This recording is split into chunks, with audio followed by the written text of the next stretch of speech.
Hello दोस्तों, सभी को नमस्कार। भाइयों बहनों को दोस्तों, आज दिल्ली पुलिस के लिए स्पेशल हम जियोग्राफी सब्जेक्ट शुरू करने जा रहे हैं। ये ऑडियो मेथड होगा दोस्तों। इसमें अपना ध्यान एक जगह लगाना होगा और जियोग्राफी समझनी होगी भारत की। तो ठीक है दोस्तों, शुरू करते हैं। अगर पसंद आए आपको तो आगे कंटिन्यू बने रहना, नहीं तो आप अपना काम या अपना नया वीडियो कहीं दूसरे चैनल पर भी देख सकते हैं। तो शुरू करते हैं दोस्तों। सबसे पहले भारत की भौगोलिक स्थिति हम पढ़ेंगे। भारत का अक्षांशीय विस्तार 6 डिग्री 45 मिनट उत्तर से लेकर 37 डिग्री 6 मिनट तक होता है। तो इसमें दोस्तों समझने की बात है, 6 डिग्री 45 मिनट ये बोला जाता है। अगर आप पढ़ेंगे इसको तो ये उत्तरी अक्षांश में 6 डिग्री 45 मिनट से 37 डिग्री 6 मिनट तक, ये समझने की बात है। अगर आप सबसे नीचे चलेंगे, अगर आप अंडमान निकोबार साइड पे चलेंगे तो 6 डिग्री 45 मिनट उत्तरी अक्षांश से 37 डिग्री और 6 मिनट जम्मू कश्मीर सियाचिन इंदिरा कोल तक आप इसका विस्तार पाएंगे। लेकिन अगर आप मुख्य भूमि की बात करेंगे तो मुख्य भूमि में दोस्तों 8 डिग्री 4 मिनट से 37 डिग्री 6 मिनट उत्तरी अक्षांश इसका विस्तार पाएगा, क्योंकि मुख्य भूमि होती है वो है हमारी कन्याकुमारी तक दोस्तों।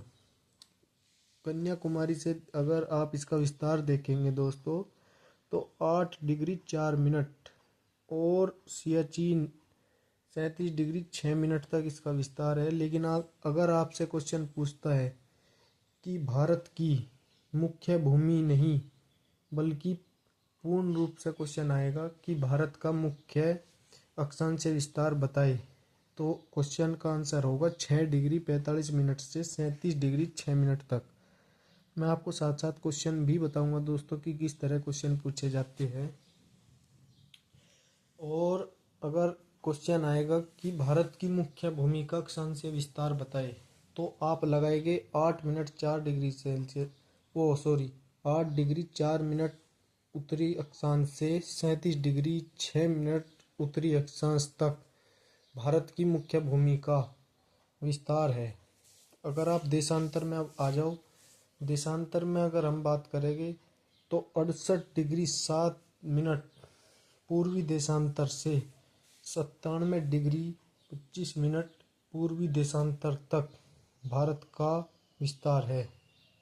ठीक है दोस्तों, क्वेश्चन आएगा कि भारत का देशांतर या विस्तार कितना है, तो आप लगाएंगे 68 डिग्री 7 मिनट। 68 डिग्री 7 मिनट पूर्वी देशांतर से 97 डिग्री 25 मिनट पूर्वी देशांतर तक भारत का देशांतरीय विस्तार होता है। ठीक है दोस्तों, अब अगर आपको बताना चाहूँ, भारत एक उत्तरी अक्षांश में स्थित है, ये सभी भाइयों को पता है। अगर नहीं पता है तो आप याद रखेंगे, क्वेश्चन आएगा कि भारत किस गोलार्ध में स्थित है, तो आपको इसका आंसर देना है भारत उत्तरी गोलार्ध में स्थित है। ठीक है, अब इससे आगे बढ़ेंगे आप।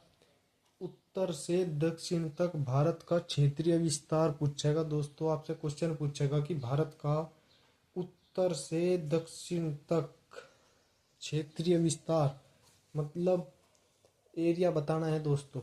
उत्तर से दक्षिण तक भारत का एरिया कितना है, क्षेत्रफल कितना है, तो ये लिखेंगे आप 3214 किलोमीटर, 3214 किलोमीटर, वो 3214 किलोमीटर लिखेंगे। ठीक है, अगर आपसे पूछेगा कि भारत का पूर्व से पश्चिम तक विस्तार, क्षेत्रीय विस्तार कितना है, तो ये लिखेंगे आप 2933 किलोमीटर। ठीक है दोस्तों, अगर उत्तर से दक्षिण पूछेगा 3214 किलोमीटर, अगर पूर्व से पश्चिम तक पूछेगा तो 2933 किलोमीटर। ठीक है दोस्तों, अगर भारत का एक क्वेश्चन हो रहेगा कि भारत एशिया का कौन सा हिस्सा है, तो इसमें आप लिखेंगे भारत दक्षिण एशिया का हिस्सा है। भारत दक्षिण एशिया में पड़ता है दोस्तों। ठीक है, एक क्वेश्चन बनेगा, भारत का कुल भौगोलिक क्षेत्रफल कितना है। आप इसका आंसर लिखेंगे, भारत का कुल भौगोलिक क्षेत्रफल 32,08,000 वर्ग किलोमीटर। जिसमें आपको भारत का, इसमें अगर थोड़ा सा डिफ़िकल्ट लेवल बढ़ जाएगा, अगर थोड़ा सा दिल्ली पुलिस के हिसाब से मैं क्वेश्चन बनाऊँ इसमें इसमें आप आगे पूछेगा उसमें कि भारत में कुल क्षेत्रफल का मैदानी क्षेत्र कितने प्रतिशत पाया जाता है। तो आप ध्यान रखेंगे कि भारत के कुल क्षेत्रफल का 43.3% क्षेत्रफल मैदानी क्षेत्र है। ठीक है, इसमें पठार भी पूछ सकता है आपसे, भारत के कुल क्षेत्रफल का कितने प्रतिशत पठार है। तो आप ध्यान रखेंगे 27.7% पठार है दोस्तों। अगर इसमें पहाड़ पूछता है तो आप ध्यान रखेंगे दोस्तों, भारत के कुल क्षेत्रफल का 18.6% हिस्सा पहाड़िया है भारत में। लेकिन अगर आपसे क्वेश्चन पूछता है कि भारत के कुल क्षेत्रफल में पर्वत का हिस्सा प्रतिशत के रूप में बताए, तो पर्वत 10.7%। इसका आंसर होगा, भारत के कुल क्षेत्रफल का कितना प्रतिशत पर्वत है। तो आप लिखेंगे 10.7%। ठीक है, सबसे ज़्यादा 43.3% मैदानी क्षेत्र है दोस्तों, 27.7 पठार है, 18.6% पहाड़िया है और 10.7 पर्वत है। इससे आगे अगर आप बढ़ेंगे तो इसमें क्वेश्चन आएगा, जनसंख्या के आधार पर भारत का स्थान विश्व में किस नंबर पर आता है। तो ध्यान रखेंगे दूसरे नंबर पे। अगर आप इससे अगला क्वेश्चन आएगा कि भारत की जनसंख्या विश्व की आबादी या जनसंख्या का कितने प्रतिशत है। तो इसका आंसर देंगे आप 17.5% जनसंख्या विश्व की भारत में रहती है। यह कुल जनसंख्या का, पूरी दुनिया की कुल जनसंख्या का 1/6 हिस्सा है, छठवां हिस्सा है। अगर आप क्षेत्रफल के हिसाब से भारत की विश्व में स्थिति देखेंगे तो 7वां स्थान आएगा क्षेत्रफल के नाम पे।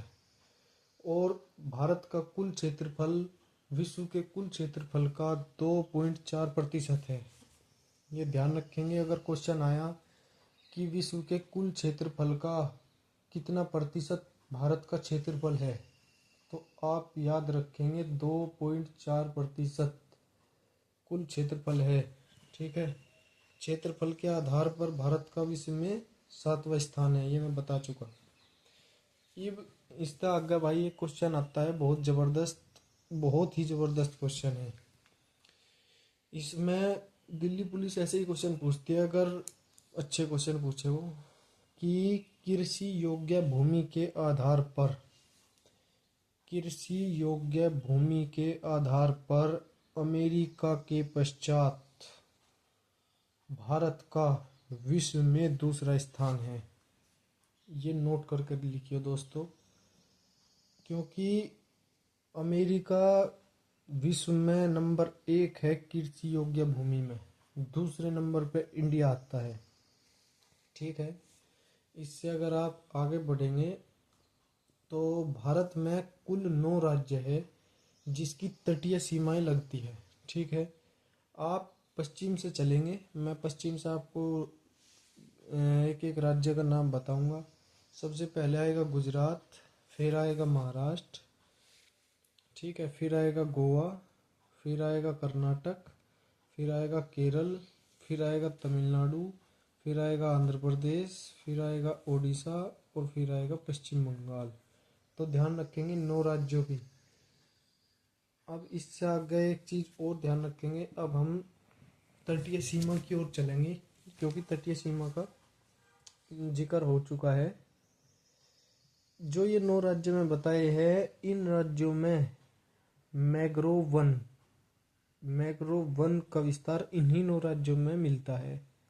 ठीक है, सबसे ज़्यादा पश्चिम बंगाल में, ठीक है, पश्चिम बंगाल में, या शायद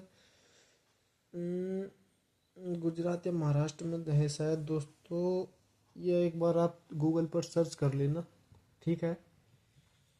अब हम सबसे लंबी, अगर मैं तट रेखा बताऊँ तो सबसे लंबी तट रेखा भाई गुजरात की है, दूसरे नंबर पे आंध्र प्रदेश की है और तीसरे नंबर पे है तमिलनाडु की, ठीक है।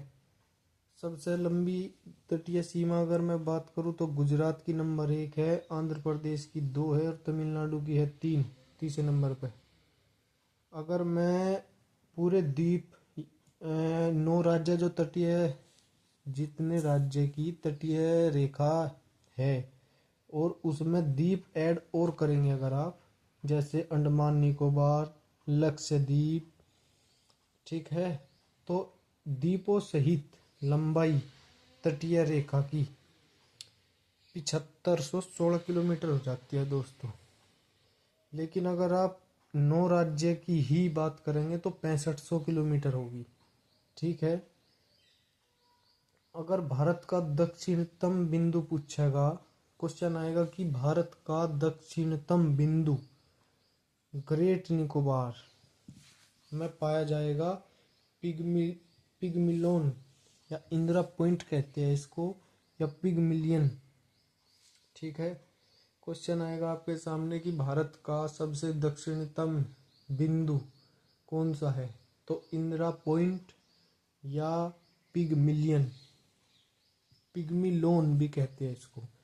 अगर आएगा भारत का दक्षिणतम बिंदु मुख्य भूमि पर, तो आप लिखेंगे कन्याकुमारी या कैप कोमोरिन, ठीक है, या लिखेंगे आप केप कोमोरिन या कन्याकुमारी।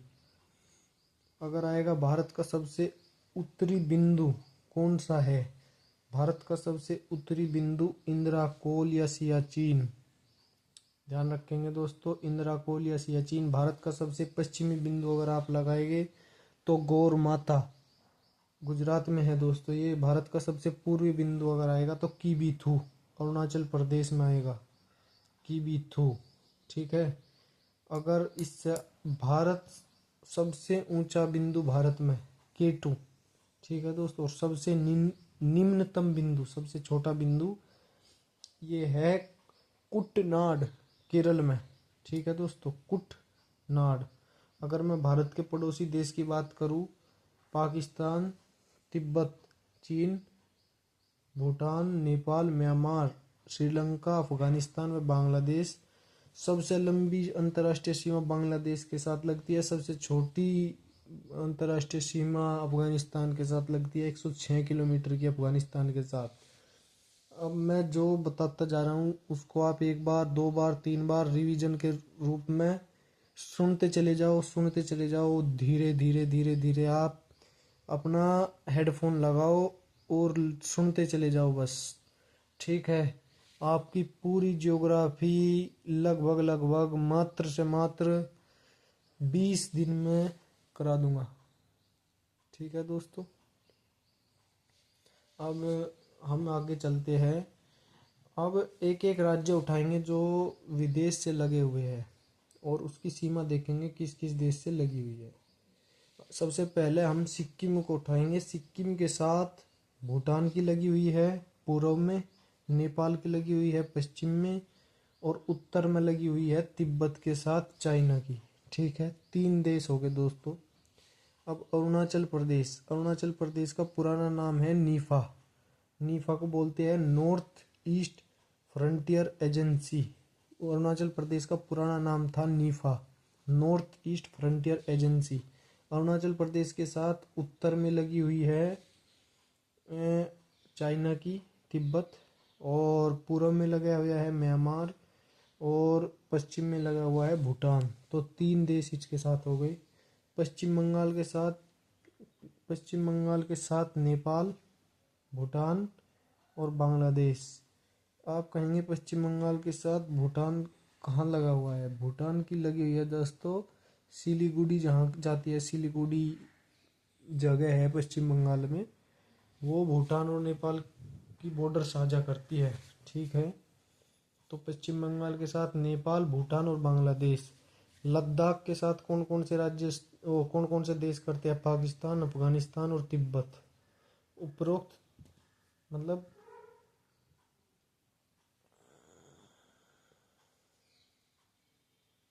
पाकिस्तान के साथ सीमा जो लगती है वो किस किस राज्य के साथ लगती है? जम्मू कश्मीर की पाकिस्तान के साथ लगेगी।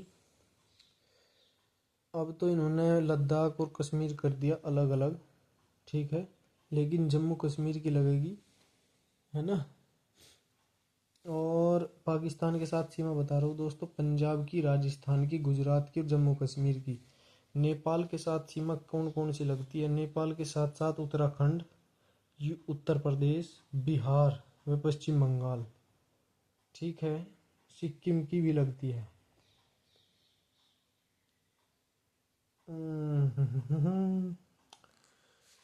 नेपाल के साथ यूपी, उत्तराखंड, बिहार, पश्चिम बंगाल, सिक्किम, सिक्किम की तो लगती ही है भाई, सिक्किम की भी लगती है।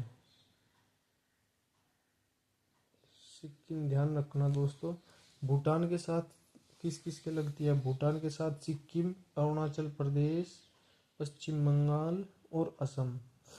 भूटान के साथ 4 की लगती है, सिक्किम, अरुणाचल प्रदेश, असम और पश्चिम बंगाल, ठीक है।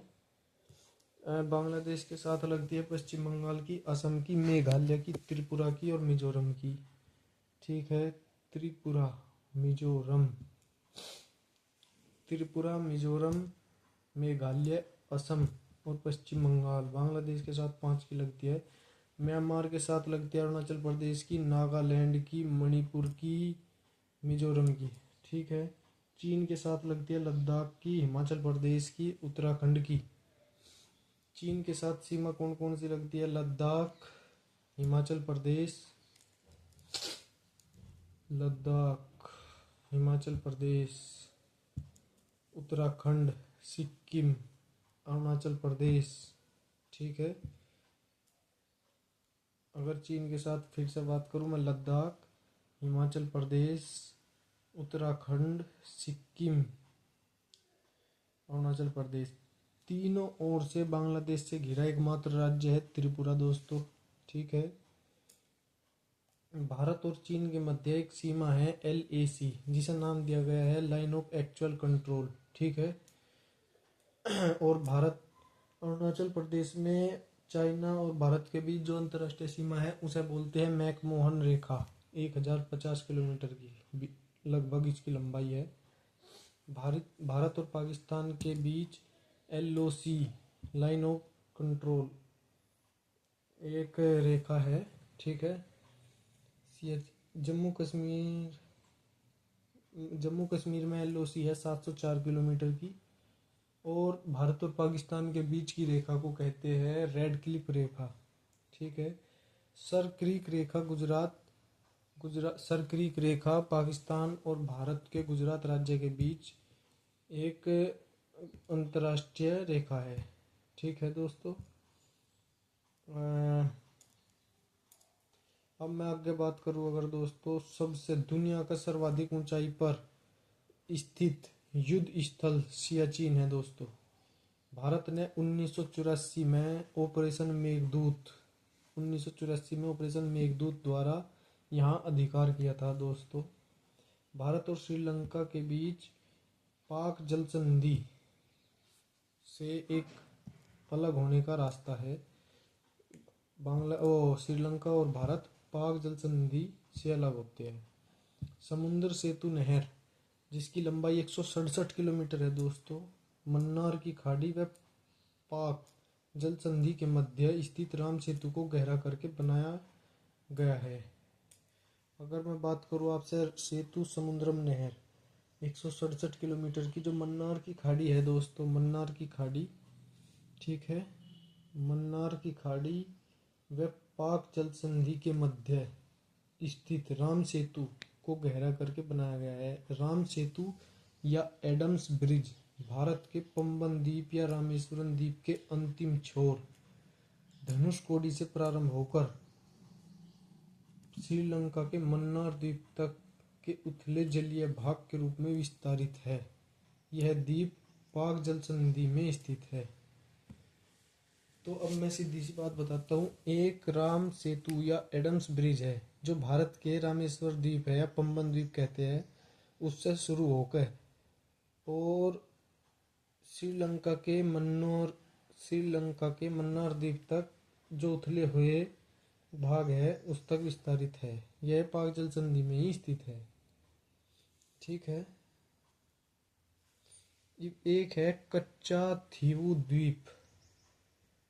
कच्चा थीवू द्वीप, इसे याद रखना दोस्तों। कच्चा थीवू द्वीप 1974 में भारत ने इस द्वीप को श्रीलंका को सौंप दिया था। ठीक है। कच्चा थीवू द्वीप भारत ने श्रीलंका को 1974 में सौंप दिया था।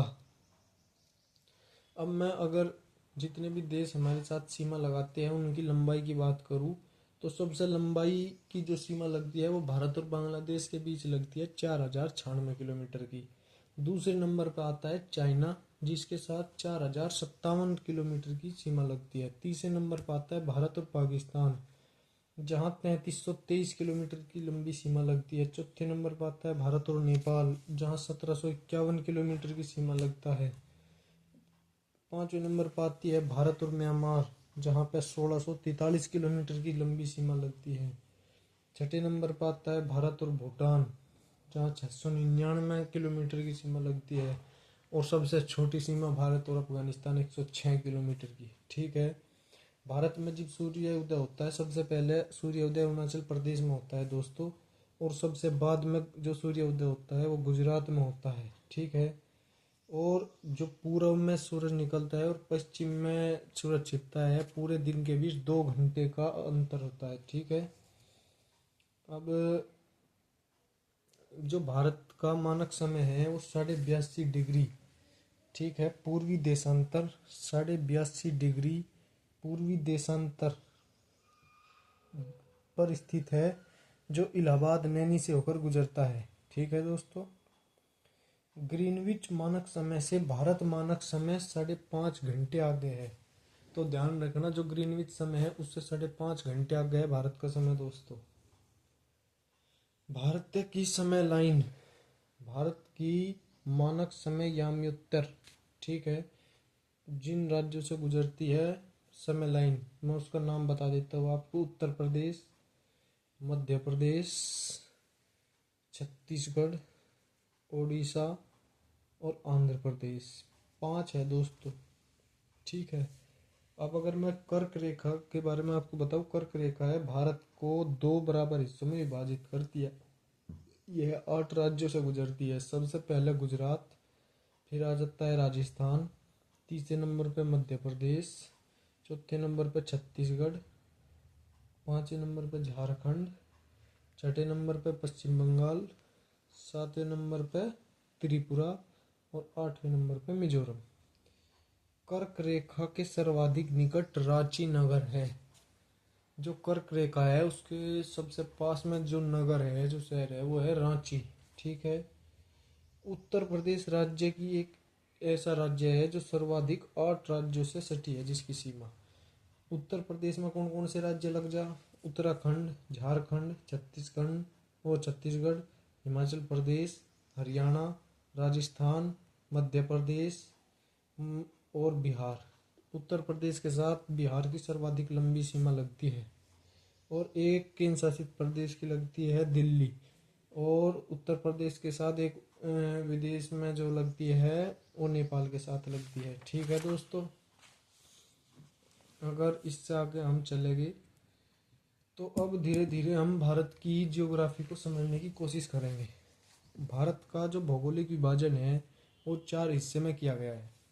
सबसे पहले है हिमालय, दूसरे नंबर पे है मैदानी क्षेत्र, तीसरे नंबर पे है प्रायद्वीपीय क्षेत्र, चौथे नंबर पे है द्वीप क्षेत्र। अगर सर्वे ऑफ इंडिया देहरादून जो सर्वे ऑफ इंडिया देहरादून में स्थित है वह भारत के भौगोलिक नक्शे तैयार करने वाली संस्था है। ठीक है।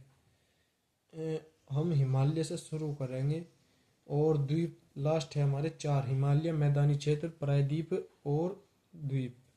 सबसे पहले है हिमालय। विश्व का सबसे कम आयु का वलित पर्वत है। इसका उत्थान टेथिस सागर से हुआ है। अब मैं आपको समझाता हूँ आसान भाषा में कि हिमालय ही एक एकमात्र ऐसा पर्वत है जो वलित है। वलित पर्वत का मतलब होता है कि दबा हुआ घुमावदार। ठीक है।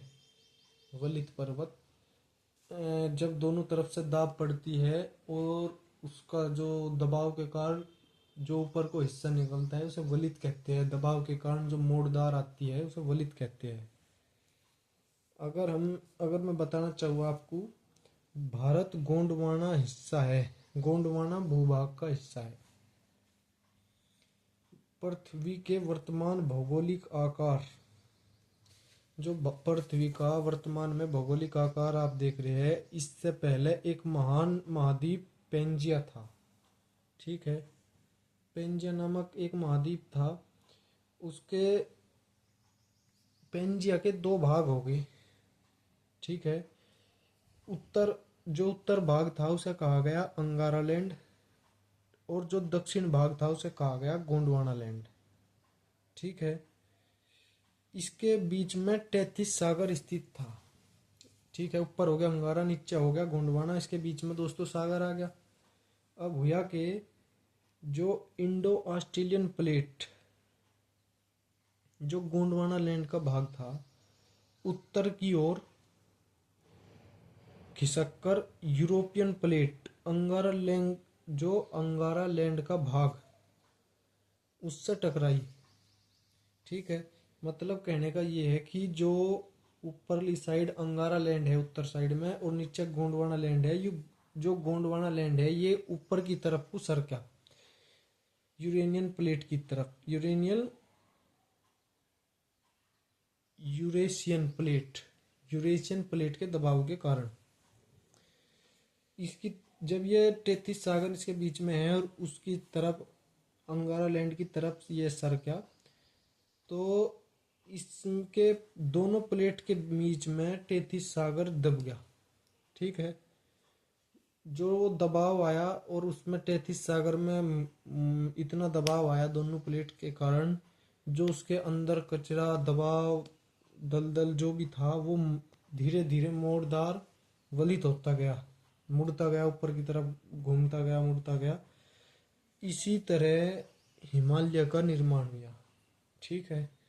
इसे ही कहते हैं कि वलित पर्वत। अगर मैं बात करूं, हिमालय पर्वत भारत की ओर उत्तल आकार में है। पश्चिम में कश्मीर में हिमालय की चौड़ाई 400 किलोमीटर और अरुणाचल प्रदेश में 150 किलोमीटर है। ठीक है। तो इससे आप समझने को मिलेगा कि महान हिमालय का जो पूर्व का भाग है पश्चिम की तुलना में कम, बहुत ही कम विस्तृत है, छोटा है। ठीक है। पश्चिमी भाग में ट्री लाइन की ऊंचाई पूर्वी भाग की तुलना में कम है। अब आपको मैं समझाता हूँ क्या कहना है कि जो हिमालय का पश्चिमी भाग में ट्री लाइन की ऊंचाई है पूर्वी भाग की तुलना में कम है। पूर्वी भाग की तुलना में कम है। पूर्वी भाग में मतलब ज्यादा है ऊंचाई ट्री लाइन की। ठीक है। अब इससे अगर हम बढ़े आगे, ब्रह्मपुत्र जो नदी है हिमालय की सबसे पूर्व की सीमा है। अगर आपको समझने का मिला होगा तो मैं कह रहा हूँ जो ब्रह्मपुत्र नदी है और हिमालय है वो हिमालय की सबसे पूर्वी सीमा बनाती है ब्रह्मपुत्र नदी। ठीक है। इससे कोई भी ऐसी नदी नहीं है जो पूर्वी सीमा बनाती है, एकमात्र नदी है ब्रह्मपुत्र। आपसे क्वेश्चन पूछा जाएगा कि हिमालय की सबसे पूर्वी सीमा बनाने वाली नदी कौन सी है, आपको जवाब देना है ब्रह्मपुत्र। ठीक है। अब यहाँ है एक गार्ज बोलते हैं जिसे, दिहांग के बाद हिमालय दक्षिण की ओर एक तीखा मोड़ बनाते हुए भारत की पूर्वी सीमा के साथ फैल जाता है। ठीक है। दिहांग गार्ज के बाद जहाँ ये नदी आती है वहाँ गार्ज का निर्माण करती है और वहाँ से हिमालय पर्वत भारत की ओर, ठीक है, दक्षिण में भारत की ओर मुड़ जाता है। इन्हें पूर्वांचल या पूर्वी पहाड़ियाँ तथा पर्वत श्रृंखलाओं के नाम से जाना जाता है, जिसमें पटकाई, नागा, मिजो, मणिपुर पहाड़ियाँ शामिल है। मतलब जब यह ब्रह्मपुत्र नदी इसकी पूर्वी सीमा बनाती है तो दिहांग गार्ज का निर्माण होता है, और वहां से इस गार्ज का निर्माण होने के बाद हिमालय दक्षिण की तरफ, दक्षिण पूर्व की तरफ मुड़ जाता है, जिसे आज के समय भारत में पूर्वी पहाड़ियाँ या पूर्वांचल के नाम से जाना जाता है, जिसमें पटकाई, नागा, मिजो, मणिपुर पहाड़ियाँ शामिल है। ठीक है। हिमालय की जो औसत ऊंचाई है वो 6000 मीटर है। हिमालय पर्वत पर नेप्पी का निर्माण हुआ। नेप्पी किसको कहते हैं? ठीक है।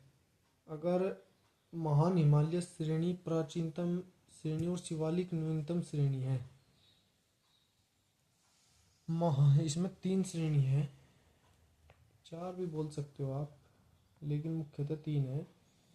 महान हिमालय श्रेणी, प्राचीनतम श्रेणी और शिवालिक नवीनतम श्रेणी है। शिवालिक तो अभी अभी बना है, जो उसका भाव आता है उसके कारण। महान हिमालय प्राचीन हिमालय है। ठीक है। अब हिमालय का अगर प्रादेशिक विभाजन करूँ जाऊँ, अगर हिमालय का प्रादेशिक विभाजन किया जाए तो मैं आपको बताना चाहता हूँ दोस्तों, सबसे पहले आता है पंजाब हिमालय।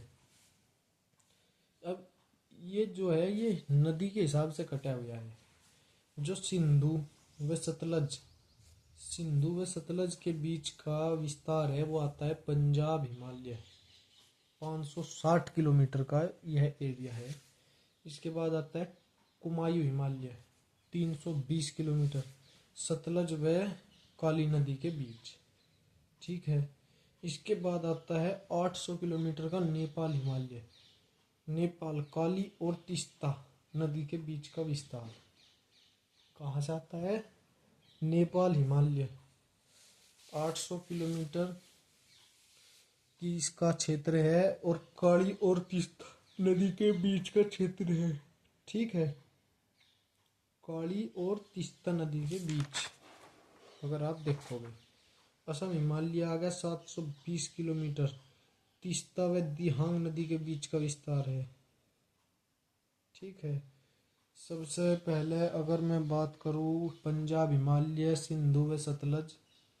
पंजाब हिमालय, सिंधु व सतलज के बीच का क्षेत्र, कुमायूं हिमालय, सतलज व काली नदी के क्षेत्र के बीच का क्षेत्र, नेपाल हिमालय, काली व तीस्ता नदी के बीच का क्षेत्र। ठीक है। और असम हिमालय, तीस्ता व दिहांग नदी के बीच का क्षेत्र। ठीक है। अब इसके आगे हम बढ़ेंगे। ऊंचाई के आधार पर हिमालय की 3 विभाजन होते हैं। ठीक है। सबसे पहले है महान हिमालय, जिसे हिमाद्री भी कहते हैं। दूसरा है मध्य हिमालय या लघु हिमालय। तीसरा है शिवालिक, और फिर आ जाते हैं मैदान। अगर मैं शिवालिक या बाह्य हिमालय, शिवालिक को बाह्य हिमालय भी कह देते हैं। शिवालिक व लघु हिमालय के मध्य घाटी को दून के नाम से जाना जाता है। लगभग जो शिवालिक और मध्य हिमालय, लघु हिमालय के बीच है, उस घाटी को दून के नाम से जाना जाता है, जैसे देहरादून। ठीक है। वो लघु हिमालय, मध्य हिमालय और शिवालिक के बीच है। ठीक। अब इससे आगे दोस्तों बढ़ेंगे अगर हम, तो इससे आगे आता है मध्य हिमालय, लघु हिमालय। मध्य हिमालय को भिन्न भिन्न राज्यों में अलग अलग नाम से जाना जा। जम्मू कश्मीर में मध्य हिमालय को ही पीर पंजाल कहा जाता है। हिमाचल प्रदेश में इसे धौलाधार कहा जाता है। ठीक है। और उत्तराखंड में इसे मसूरी श्रेणी के नाम से जाना जाता है। जो कुल्लू घाटी है वो धौलाधार व पीर पंजाल पर्वत श्रेणी के मध्य अवस्थित है। ठीक है दोस्तों। जो कुल्लू घाटी है वो धौलाधार और पीर पंजाल पर्वत श्रेणी के मध्य अवस्थित है। जो कश्मीर की घाटी है वो पीर पंजाल और महान हिमालय के बीच स्थित है। कश्मीर की घाटी पीर पंजाल व महान हिमालय के बीच स्थित है। और जो कुल्लू की घाटी है वो धौलाधार और पंजाल हिमालय, धौलाधार तो हिमाचल प्रदेश में कहा जाए से, पीर पंजाल जम्मू कश्मीर में, उत्तराखंड में मसूरी। महान हिमालय या आंतरिक हिमालय, ठीक है, या हिमाद्री, एक ही है सब कुछ। हिमालय की यह सबसे प्राचीनतम श्रेणी है। विश्व की सर्वाधिक ऊंची चोटी महान हिमालय में स्थित है। माउंट एवरेस्ट इसी में स्थित है। माउंट एवरेस्ट की ऊंचाई 8,848 मीटर है। 1953 में सर्वप्रथम एडमंड हिलेरी न्यूजीलैंड व शेरपा तेनजिंग नेपाल में चढ़ने में सफलता प्राप्त की। माउंट एवरेस्ट के अन्य नाम सागरमाथा नेपाल में और कमालंगमा चीन में है। चीन में माउंट एवरेस्ट को कहते हैं कमालंगमा और नेपाल में कहते हैं सागरमाथा, ठीक है। दूसरे नंबर पर जो चोटी आती है विश्व में वो आती है K2 या गॉडविन ऑस्टिन, जिसकी ऊंचाई है 8,611। K2 भारत की सबसे ऊंची चोटी है। सियाचिन हिमनद काराकोरम पहाड़ पर अवस्थित है, ठीक है। इससे आगे आती है कंचनजंगा जो सिक्किम में पाई जाती है, उसकी ऊंचाई है 8,598 मीटर। चौथे नंबर पर आती है लाहौत्से। पांचवें नंबर पर आती है मकालू। छठे नंबर पर आती है चोयू। सातवें नंबर पर आती है मनासू। आठवें नंबर पर आती है धौलागिरी। नौवें नंबर पर आती है अन्नापूर्णा। 10वें नंबर पर आती है नंगा पर्वत। 11वें नंबर पर आती है नंदा देवी उत्तराखंड में। 12वां नंबर पर आती है कामेत पर्वत, ठीक है। मलावत पूर्णा 13 वर्ष हैदराबाद ने मई 2024 में माउंट एवरेस्ट पर चढ़ने वाली विश्व की सबसे कम आयु की लड़की थी। मलावत पूर्णा 13 साल की थी, हैदराबाद की रहने वाली थी। 2014 में माउंट एवरेस्ट पर चढ़ने वाली विश्व में सबसे कम आयु की लड़की है।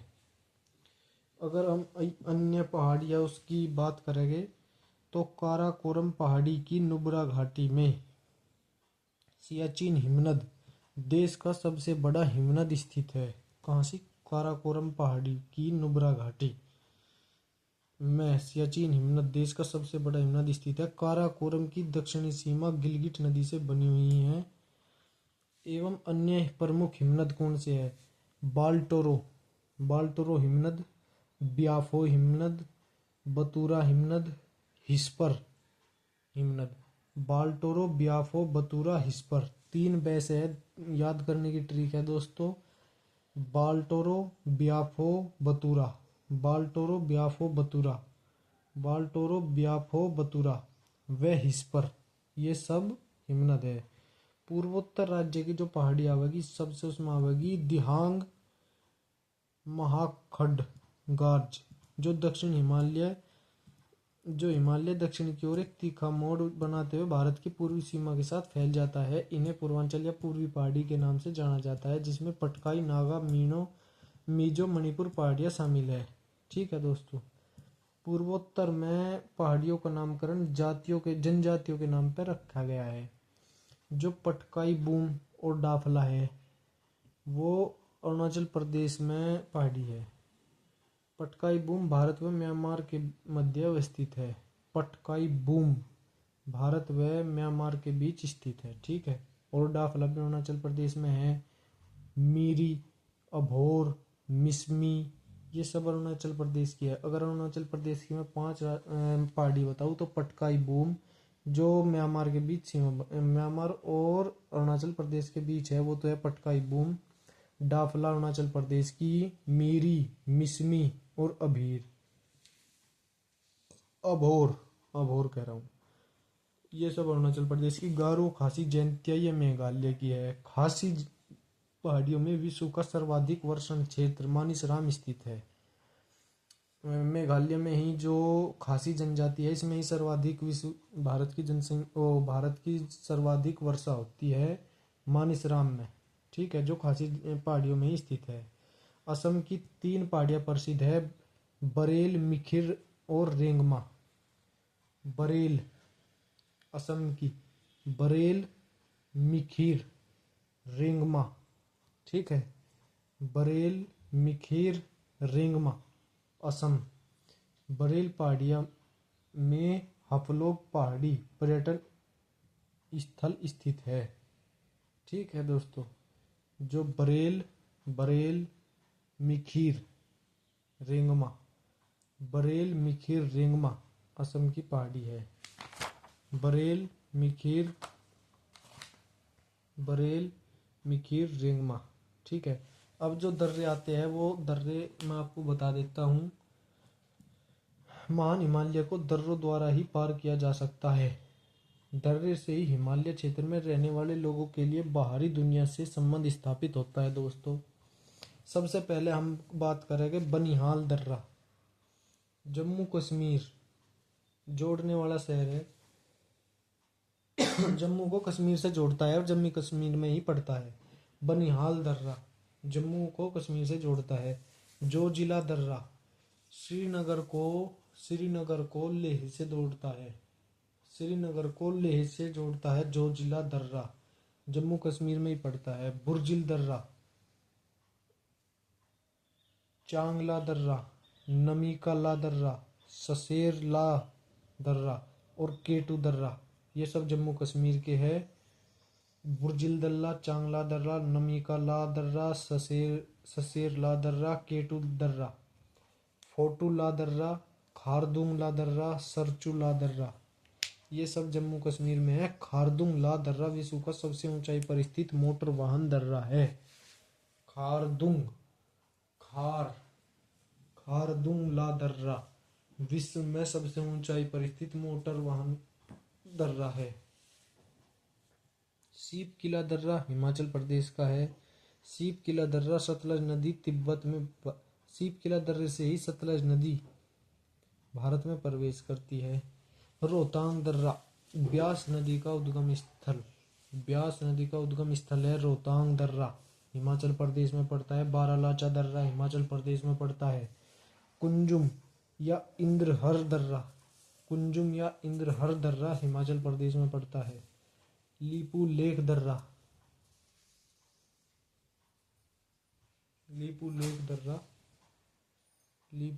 दर्रा मानसरोवर यात्रा उत्तराखंड।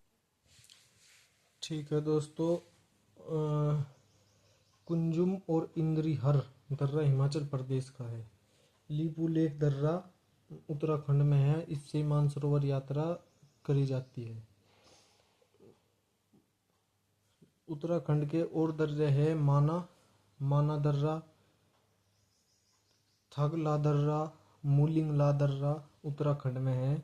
बूमला दर्रा अरुणाचल प्रदेश का है। 1962 में चीन का आक्रमण बूमला दर्रे पर ही हुआ था। सेला दर्रा बूमडीला अरुणाचल प्रदेश का है। सेला दर्रा अरुणाचल प्रदेश का है। सेला दर्रा अरुणाचल प्रदेश को शेष भारत से जोड़ता है। ये महत्वपूर्ण क्वेश्चन है। ठीक है। नाथुला दर्रा सिक्किम 2006 में 44 साल के बाद खुला।